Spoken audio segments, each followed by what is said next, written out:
তোমরা সঙ্গে থাকো। পেয়ারা মাখাটা কেমন হয় দেখবে, খুব সুন্দর হয় খেতে। পেয়ারাটা এত সুন্দর পেয়ারা ছিল, কিন্তু একটু একটু পেকে গেছে। দেখো, পেয়ারা মাখা করার জন্য আমি পেয়ারাটা সুন্দর করে কেটে নিলাম।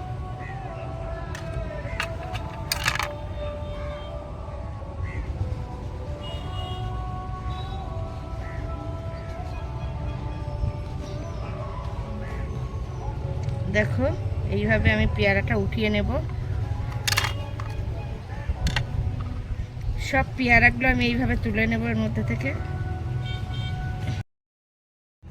দেখো, এইভাবে সবগুলো এরকম তুলে নেব। নিয়ে এবারে এটাকে আমি একটা সাইডে রেখে দেব। দিয়ে দেখো, এই বিট নুন, গোলমরিচের গুঁড়ো আর লঙ্কার গুঁড়ো একসঙ্গে এর সঙ্গে মাখিয়ে দেব। দেখো, খুব সুন্দর করে কাসুন্দি দিয়ে দিলাম। দিয়ে আবারও মাখিয়ে নেব এইভাবে ভালো করে। কাসুন্দি দিয়ে ভালো করে মাখিয়ে নেব। দেখো, এগুলো এর মধ্যে ঢুকিয়ে দেব এইভাবে, বন্ধ করে।